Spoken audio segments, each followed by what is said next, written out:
Welcome to motoring daily. ये है Maruti Suzuki Victoris LXi CNG 11.5 lakh रुपये इसकी एक्स शोरूम प्राइस है। आपको लगभग 1 लाख रुपये ज़्यादा देने पड़ेंगे अगर आप पेट्रोल से CNG की तरफ जाएंगे। ये पर्टिकुलर जो है वो CNG मॉडल रहने वाला है। आपको CNG का टैंक और बूट स्पेस भी दिखाऊंगा मैं वीडियो में, तो एंड तक बने रहिएगा। अब आइए थोड़ी बहुत चीज़ें देख लेते हैं कि LXi वेरिएंट में आपको क्या क्या चीज़ें ऑफर होती है। तो सबसे पहले, क्योंकि फ्रंट में ऐसा कोई मेजर एस्थेटिक चेंज नहीं मिलेगा, सिर्फ जो हेडलाइट्स हैं इसके अंदर DRLs वगैरह नहीं आती हैं, वो VXi में भी नहीं आती हैं। तो वो एक चीज़ यहाँ पे मिसिंग है, लेकिन इसके अंदर जो है वो आपको हेलोजन के हेडलैम्प्स मिल जाएंगे, प्रोजेक्टर है ये। इसके अलावा फॉग लाइट नहीं आती है। यहाँ पे आपके जो इंडिकेटर है वो भी बल्ब्स ही रहने वाले हैं। बाकी ये प्रॉपर यहाँ पे आपको सिल्वर कलर का स्किड प्लेट मिल जाएगा। ये सारे वेरिएंट्स में स्टैंडर्ड रहने वाला है। तो फ्रंट डिज़ाइन कुछ ऐसा सा रहने वाला है। एंड साइड में अगर आप नोटिस कर रहे होंगे तो स्टील व्हील है। इसमें आपको व्हील कवर ज़रूर मिलेगा। 16 नहीं 17 इंच का आता है ये। बाकी आपको बॉडी क्लैडिंग देख सकते हैं किस तरीके से रहने वाली है। अब कुछ एक्सेसरीज़ भी लगी हुई है इस मॉडल में, जैसे कि ये वाला पार्ट जो है वो एक्सेसरीज़ है जो विंडो पे लगता है। ये भी जो है वो आपका एक्सेसरीज़ में रहने वाला है। अब LXi में मेजर चेंज ये मिलेगा आपको सबसे पहले कि इसमें जो ORVMs हैं एंड जो डोर हैंडल्स हैं ये ब्लैकड आउट ही आते हैं। ये पेंटेड नहीं है, आप देख सकते हैं। ये मैट फिनिश में रहने वाले हैं। तो ये एक फ़ील है कि हाँ आपने LXi मॉडल लिया है। बाकी आपको रिक्वेस्ट सेंसर भी मिलता है बेस ट्रिम से ही। कीलेस एंट्री है, क्योंकि आपको अंदर चल के मैं दिखा दूंगा। इसके अलावा अगर आप गाड़ी को पीछे से देखेंगे तो आपको कनेक्टेड टेल लाइट नहीं मिलेगी। LXi वेरिएंट में वो VXi ऑनवर्ड्स आने लगती है। बाकी सारी चीज़ें सेम ही रहने वाली हैं, मतलब वाइपर वगैरह तो नहीं आता है, लेकिन इसको मैं सिंपली LXi और VXi से कंपेयर करके देखूं तो उस हिसाब से मैं आपको चीज़ों को बता रहा हूँ। रूफ रेल्स मिसिंग है, पीछे वाइपर मिसिंग है, डिफॉगर आता है इसमें, यहाँ पे आप चेक कर सकते हैं। और बूट स्पेस जो है वो उसमें कोई कॉम्प्रोमाइज़ नहीं मिलेगा। चाहे आप कोई सा भी CNG का मॉडल ले लीजिए, सब में जो है वो अंडर द बॉडी यहाँ पे आप देख सकते हैं। यहाँ पे ये लगा हुआ है CNG का जो सिलेंडर है, और उससे भी नीचे जो है वो एग्जॉस्ट की टेल पाइप जा रही है। तो जो लोग ये सोचते हैं, कमेंट करते हैं कि यार टच तो नहीं होगा ये, तो पहले तो आप गाड़ी आगे की तरफ चलाएंगे तो आप आगे से टच करते हुए आएंगे, तो वहाँ पे ऑलरेडी अगर डैमेज करेंगे तो आगे ज़्यादा होगा, पीछे उतना नहीं होगा। अब कोई रिवर्स में लेके मार दे वो अलग बात है, लेकिन उसके केस में भी पहले ये सारी चीज़ें डैमेज होंगी एंड उससे पहले आप अपना बम्पर तोड़ेंगे, तो वो तो एक्सीडेंट का ही केस हो जाएगा। खैर, लेकिन मुझे नहीं लगता कि ये नॉर्मल रोड कंडीशन में जो एक यूजुअली ड्राइवर चलाता है उससे कहीं भी ये टच होने वाला है। ये प्रोटेक्टेड भी है, ऐसा नहीं है कि पूरा ही जो है वो नेक सिलेंडर लगा हुआ है। बस ये जो वैल्व वगैरह है इसको थोड़ा सा और ढक सकते थे या कोई कवर वगैरह लगा सकते थे तो थोड़ा और अच्छा हो जाता। बाकी पीछे से कुछ आप देख सकते हैं अंडर बॉडी कैसी दिखती है। और बूट स्पेस जो है वो मैं आपको जल्दी से दिखा देता हूँ। 439 लीटर का जो है वो आपको बूट स्पेस मिलता है, और इसके अंदर स्पेयर व्हील आपको नहीं मिलेगा।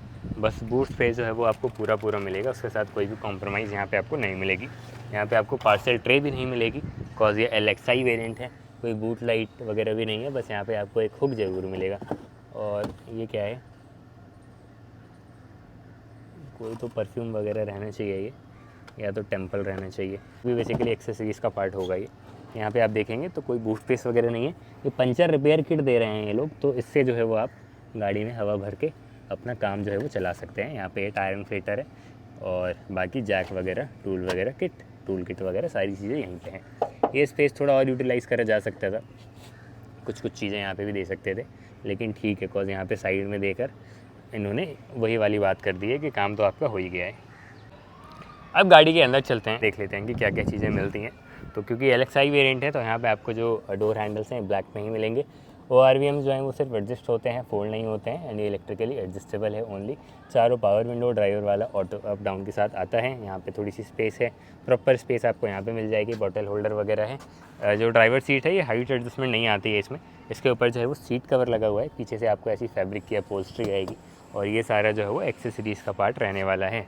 बाकी यहाँ पे प्रॉपर आपको डेड पेडल मिल जाएगा जो फुटवेल एरिया है, एंड क्लच वगैरह जो है वो लाइट ही रहने वाला है इसका। प्रॉपर यहाँ पे आपको स्पेस मिल जाएगी।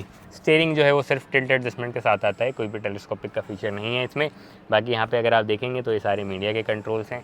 यहाँ पे अगर आप देखेंगे तो ये इंजन स्टार्ट स्टॉप है, कॉज कीलेस है। यहाँ पे CNG और पेट्रोल स्विच करने के लिए ट्रैक्शन कंट्रोल, एंड यहाँ पे आपका हेडलाइट लेवलर है। एक बार मैं इसको ऑन कर लेता हूँ एंड अंदर देख लेते हैं कि गाड़ी के अंदर आपको जो है वो क्या क्या चीज़ें मिलती हैं।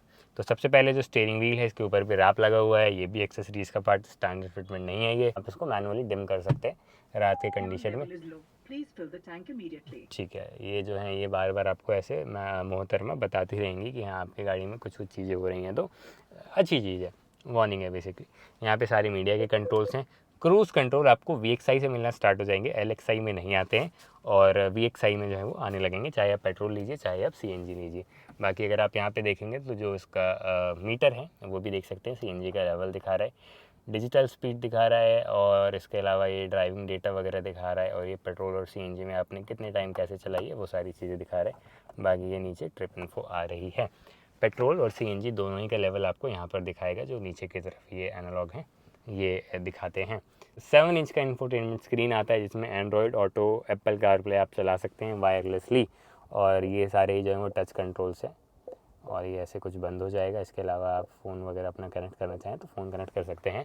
LXI VXI में आपको 2 ही स्पीकर मिलते हैं, ZXI का मैं अभी कंफर्म नहीं हूँ, तो आपको स्पीकर भी अपग्रेड करवाने की ज़रूरत पड़ सकती है अगर आप बेस ट्रिम खरीदेंगे एंड अगर आपको अच्छा ऑडियो चाहिए। बाकी ये कुछ केबिन लाइट्स हैं, यहाँ पे आपको कोई भी मिरर वगैरह नहीं मिलते हैं, ना ही आपको यहाँ पे मिलते हैं, बस एक डिकट होल्डर ज़रूर मिल जाएगा। इसके अलावा यहाँ पे सारे AC के फिज़िकल कंट्रोल्स मिल जाते हैं, इसके अंदर भी आते हैं AC के कंट्रोल्स बट फिज़िकल कंट्रोल्स हैं। ये वॉल्यूम जो है वो नॉब ये काफ़ी अच्छा सा लग रहा है मेरे को, अप्रिशिएटेड है ये। यहाँ पे फ़ोन रखने के लिए स्पेस है, यहाँ पे आपका जो है वो एक USB है और एक 12 वोल्ट का पावर आउटलेट भी है, ये आप चेक कर सकते हैं। अगर आप ऊपर का मॉडल लेंगे तो यहाँ पे आपको वायरलेस चार्जर भी मिल जाता है। 5 स्पीड का मैनुअल ट्रांसमिशन, आप जो है वो ऑटोमेटिक भी ले सकते हैं, इसमें टॉर्क कन्वर्टर भी आता है और अगर आप हाइब्रिड लेंगे तो उसमें ECVT वगैरह भी आते हैं। बाकी सेंटर कंसोल में आप देखेंगे यहाँ पे भी स्पेस है काफ़ी, अगर आप अपनी की वगैरह रखना चाहें तो यहाँ पे आप रख सकते हैं। एंड अच्छी बात क्या है कि स्टैंडर्ड आपको जो है वो आर्मरेस्ट मिल जाएगा सारे ही मॉडल्स में, ये चेक कर सकते हैं। इसके अंदर इतना कुछ आपको स्पेस भी मिल जाएगा और ये स्लाइड भी होता है। बाकी विक्टोरिस में आपको काफ़ी अच्छा स्पेस ऑफर हो जाता है। मेरी हाइट 5 फीट 10 इंच है, आप देख सकते हो काफ़ी हेडरूम है मेरे पास एंड काफ़ी कंफर्टेबली मैं बैठा हूँ। इनफैक्ट पीछे भी जो है वो काफ़ी कंफर्टेबल सीट्स हैं एंड काफ़ी अच्छा डिसेंट एक स्पेस ऑफर होता है। एंड अगर आपकी 5 मेंबर्स की फैमिली है तो आपको कोई दिक्कत नहीं होगी, पीछे सारे ही जो हेडरेस्ट हैं वो एडजस्टेबल आते हैं और आपका जो है वो बीच में आर्म रेस्ट भी दे रखा है। इसके अलावा यहाँ पे आपको लाइट्स और हैंडल्स वगैरह भी मिल जाते हैं बोथ साइड, और क्योंकि ये सीट कवर्स वगैरह लगे हुए हैं तो उसके पीछे कोई पॉकेट नहीं है। बाकी पीछे की सीट पे आपको AC वेंट मिल जाएंगे, पीछे कोई भी चार्जिंग वगैरह के लिए पोर्ट्स नहीं है, फ़ोन आप ज़रूर रख सकते हैं इस स्पेस में। बाकी ये व्हील कवर हैं, ये आपको साथ में ही मिलेंगे गाड़ी के, अभी लगे हुए नहीं हैं बस।